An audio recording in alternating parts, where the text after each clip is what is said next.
Would you like the opportunity to reignite the desires you had as a child?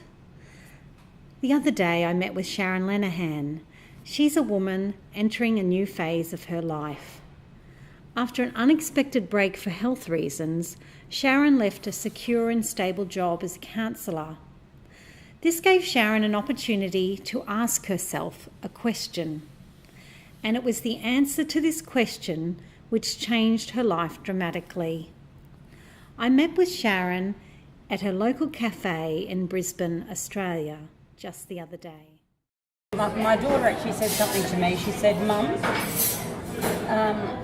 she said, now you've left that job, and I had to leave for health reasons. She said, now you've left that job, she said, you've got to find yourself a goal. And the minute she said that, normally if I hear that sort of stuff, I'll just go, oh yeah, whatever, goals, schmoles, I know all that stuff. But something in the way she said it just hit me then, and I said, goal, what has been my goal for all my life?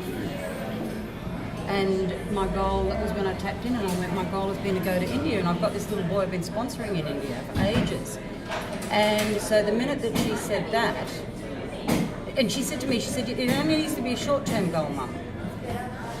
Because she knows what I'm like, I'm not into long-term stuff at all. And so that moment when she said that to me, set yourself a goal, that was like, I don't know why it was so profound, but it was deeply profound. I remember I was sitting on the floor at home on the phone, and then I think about 2 days later I booked a ticket to India. And I just went, I'm going to follow my dream. I don't have my children anymore. I mean, they're grown up, and I've got grandbabies and things like that, and I'm single, and I'm not working, so what do I want to do? So I just did it, and it was the most terrifying experience of my life. When we step into expansion, for a period of time we feel powerful, but this is short-lived when faced with the reality of the lived experience of the choice we have made. Anxiety quickly plays havoc with our mind, body and emotions. When I first went down and booked the ticket to go to it by myself, to go to India, I was all full of bravado and yes, I can do this, blah, blah, blah. And then when it hit me as the time got closer, I just went, oh my God, what am I doing? I'm going to another country. Well, I was going to Sri Lanka and India. I'm going to a couple of other countries. I don't know where I'm going. I'm going to this strange little village in the middle of nowhere that's not on the map, and I've got to try and find it. And before I went, I started to have a massive anxiety attack. And that persisted all the way through India, and has only just gone about 3 days ago.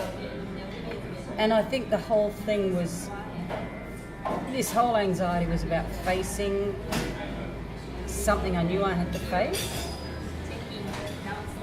And I don't know what it is I have to face, but I have to face, I think, my own truth, and my own truth is that I don't want to stay in this materialistic world that we've got at the moment. I just find the whole thing obscene, the materialism around the place. And then when you go to somewhere like India and you don't see any materialism like that, particularly where I went, it just strikes me as just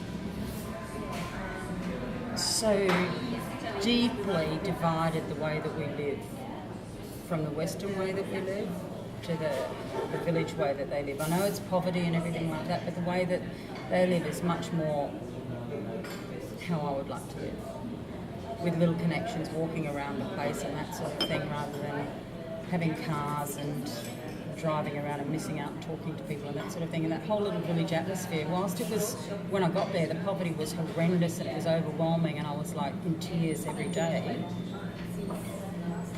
I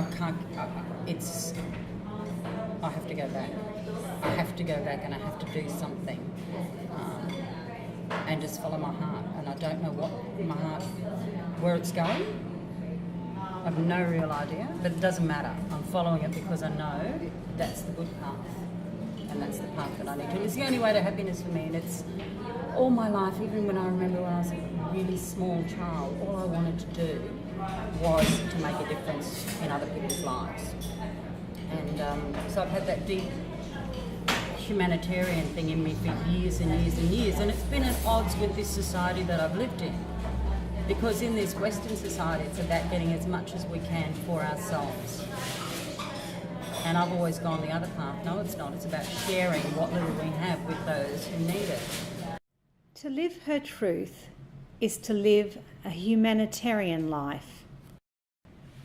Sharon finds the Western way of materialism is irrelevant to the way she wishes to live her life.